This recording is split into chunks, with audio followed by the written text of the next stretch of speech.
আসসালামু আলাইকুম, কেমন আছেন সবাই? ঘরোয়া খাওয়া দাওয়া আপনাদের সবাইকে স্বাগত। তো আজকে সিম্পল খাওয়া দাওয়া কী নিয়ে বসে গেছি চলেন দেখা যাক। আজকে আছে ডিম দিয়ে আলু ঝোল করা হয়েছে, একটু পাতলা ঝোল করা হয়েছে যেহেতু গরম। আর বৃষ্টি হলেও কি হবে, আসলে কিন্তু গরম কিন্তু যায় না সহজে। আর এখানে আছে লেবু, অসম্ভব মজাদার লেবু, বলতে পারেন কাগজির মতোই একেবারে ছোট ছোট লেবু কিনেছি। আর এটা কিন্তু খুবই মজাদার একটি লেবু। আর এখানে আছে, তো আল্লাহর রহমতে খাওয়া দাওয়া এখন শুরু করব। তো আপনারা সবাই অবশ্যই প্রথম থেকে ভিডিওটি শেষ অবধি দেখবেন। আর যারা যারা আমার ভিডিওটি দেখবেন তাদেরকে অসংখ্য ধন্যবাদ। আর অবশ্যই লাইক কমেন্ট শেয়ার করবেন, প্লিজ সাবস্ক্রাইব করে দেবেন। আশা করি সবার ভালো লাগবে প্রথম থেকে শেষ অবধি। তো লেটস স্টার্ট। আর এদিকে পাশের রুমে মুরগিগুলা, আমি যখনই খেতে বসি মুরগির যে কী সমস্যা আমি কিছুই বুঝতে পারি না। আমি যখনই খেতে বসি ওরা না একেবারে আমাকে ডিস্টার্ব করে। থাক, ওরা তো ছোট বোবাজাত, মানে মুরগি তো আর মানুষ না, মুরগি তো পশু, এর জন্য ওরা বোঝে না বলে এমনটা করে।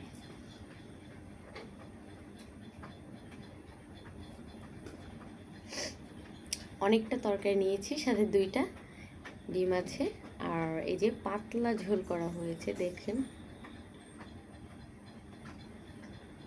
হ্যাঁ,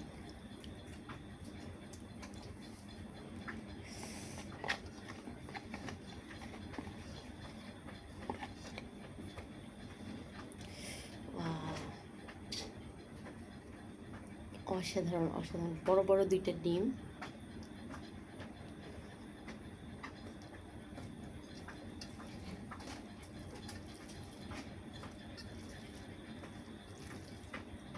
খুবই অসাধারণ।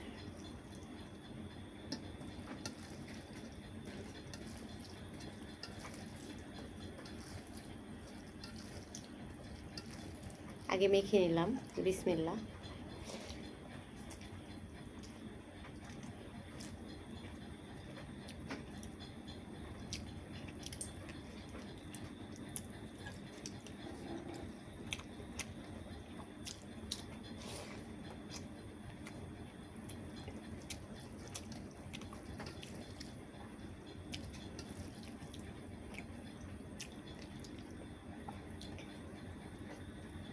গলায় কিন্তু আটকাই।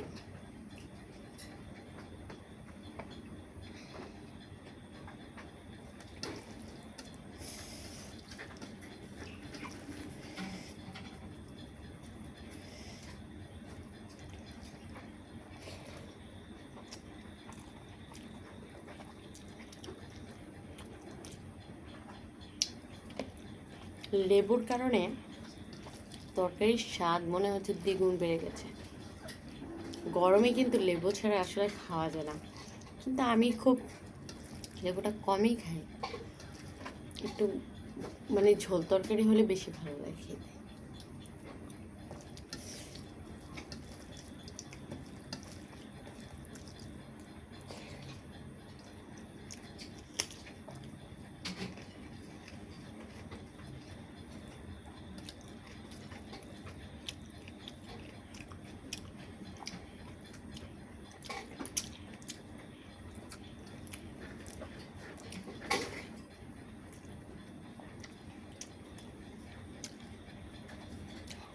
লেবুর ঝাল কিন্তু অনেক উপকার।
লেবুর ঝাল খেলে মুখে রুচি বাড়ে।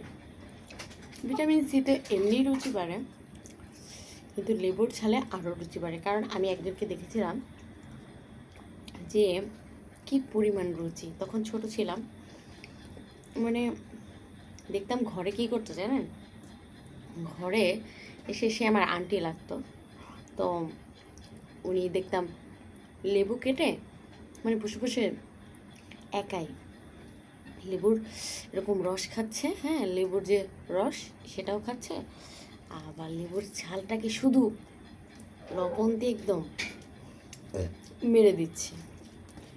তখন যখন উনি ভাত খেত, মানে একটু আধা ঘন্টা পর পরই না এরকম আমার মতো করে ভাত নিয়ে বসতো, অনেক ভাত খেত।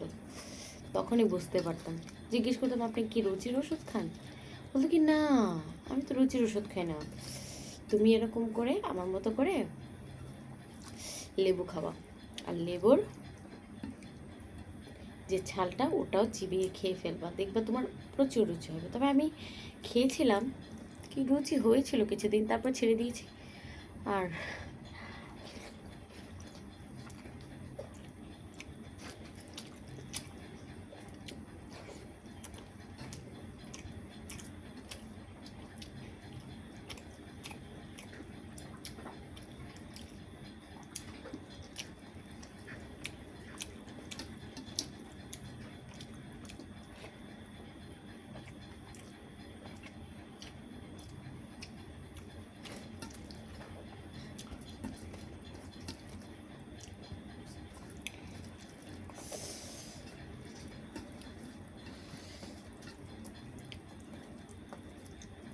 আচ্ছা, লেবুটার ছাল আমি এমনি খেয়ে দেখবো, কিন্তু তা ভাত দিয়ে খাবো।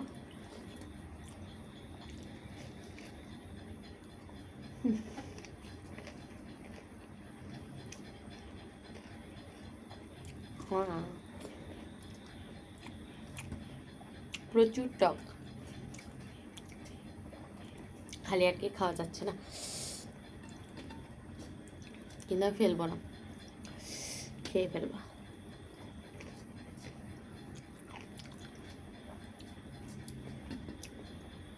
গিলেই খেয়ে ফেলেছে।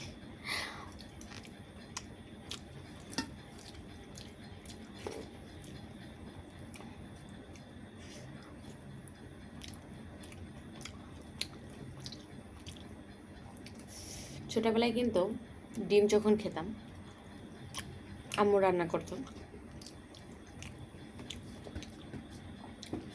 ডিমের যে সাদা অংশটা এটা এমনি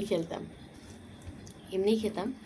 আর ডিমের কুসুম, হ্যাঁ ডিমের এই কুসুমটা আমি রেখে দিতাম, আমি ঠিক এইভাবে করে ছোটোবেলার মতো করে আমি এইভাবে করে মাখিয়ে নিতাম। যদি মানে ঝোল তরকারি না থাকতো, তো ভাত খাওয়ার শেষে যে অল্প একটু ভাত থাকতো না, আমি সেটাকে কী করতাম জানেন, হালকা একটু পানি দিতাম, পানি দিয়ে একটু লবণ দিয়ে তারপর এরকম করে বানাতাম ঘন করে, তারপর চেটে চেটে খেতাম, খুব মজা লাগতো। ছোটোবেলার দিনই মজার ছিল।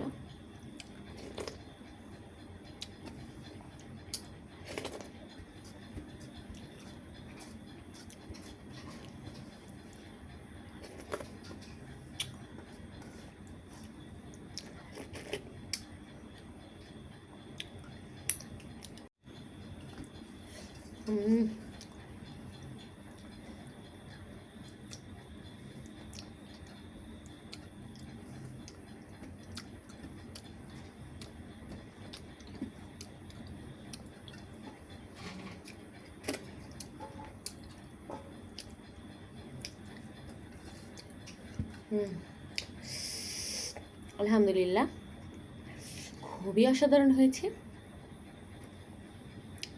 অবশ্যই আপনাদের যাদের ক্ষুধা লেগে গেছে আমার মতো এরকম ডিম তরকারি থাকলে, যা আছে সামনে, যেটা আল্লাহ পাক রিজিকে রেখেছেন তাই না, সেটা নিয়ে বসে যান খেতে। তো কার কার ভিডিওটি ভালো লেগেছে অবশ্যই কমেন্টস করবে, আর আমাকে অবশ্যই সাপোর্ট করবে। আর এখন আমি তোমাদের কাছ থেকে বিদায় নেব, আবার আরও একটি ব্লগ নিয়ে আল্লাহ পাক হায়াতে বাঁচিয়ে রাখলে তোমাদের সাথে দেখা হবে। আর যদি আমি মারা যাই তাহলে তোমরা অবশ্যই, আমি যদি কোনো ভুল করে থাকি তাহলে তোমরা সবাই আমাকে ক্ষমার চোখে দেখবে এবং ক্ষমা করে দিবে। ঠিক আছে? আল্লাহ হাফেজ।